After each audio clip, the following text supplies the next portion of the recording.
সুপ্রিয় দর্শক, ফেসবুক এমন একটা প্ল্যাটফর্ম, এই প্ল্যাটফর্মে কাজ করতে হলে, এখানে টিকে থাকতে হলে অবশ্যই আপনাকে নিজের কিছু জিনিস অর্থাৎ নিজের ব্রেন খাটিয়ে আপনাকে কন্টেন্ট তৈরি করতে হবে। অন্যের কন্টেন্ট চুরি করে, অন্যের সব কিছু কন্টেন্ট চুরি করে আপনি ভিডিও আপলোড করবেন, সেক্ষেত্রে কিন্তু আপনার পেজ বা আইডিতে অবশ্যই আপনাকে সাম ইস্যু বা যে কোনো একটি ইস্যু ধরিয়ে দেবে ফেসবুক মামা। সুপ্রিয় দর্শক, এটা হচ্ছে মূল কথা।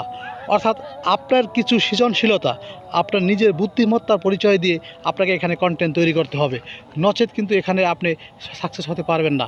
কারণ এই প্ল্যাটফর্মটি একটি টিকটক বা ইউটিউব নয়। এই প্ল্যাটফর্মটা হচ্ছে একটা কঠিন। এই পিরিয়ডে হয়তো একটা চাকরিজীবী মানুষ যেমন চাকরি করে, ঠিক আপনাকে টাইম মেনটেন করে এখানে ভিডিও আপলোড করতে হবে, টেক্সট ভিডিও এডিটিং এবং স্টোরিতে আপনাকে আপলোড করতে হবে। শুধুমাত্র আপনার নিজের ক্রিয়েটেড অর্থাৎ নিজের বুদ্ধি, নিজের ভিতর কিছু দিয়েই অর্থাৎ আপনাকে কন্টেন্ট তৈরি করতে হবে, নচেত এখানে আপনি সফলতা পাবেন না।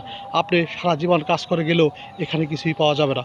অর্থাৎ এটা এমন একটি প্ল্যাটফর্ম, এখানে আপনাদেরকে অবশ্যই নিজের কিছু ক্রিয়েট করতে হবে, নিজের বুদ্ধিমত্তা দিয়ে এখানে আপনি কন্টেন্ট তৈরি করতে হবে, নিজের মেধাকে কাজে লাগিয়ে এখানে কাজ করতে হবে। অর্থাৎ একটা ভিডিওতে আপনাকে হয়তো দর্শক হয়তো আনন্দ পাবে, নয়তো আপনার ভিডিও থেকে কিছু শিখবে। এটাই কিন্তু হওয়া উচিত।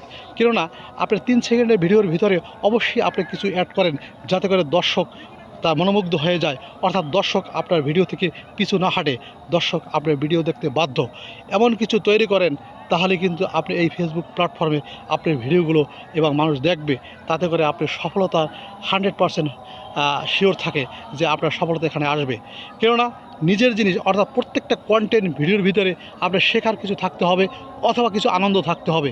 তাহলে কিন্তু পাবলিক এবং দর্শক, আম জনতা অর্থাৎ যারা আমোক্তার দলিলের মতো, তারা কিন্তু এই ভিডিওগুলো দেখবে। সুপ্রিয় দর্শক, এটাই ছিল মূল টপিক।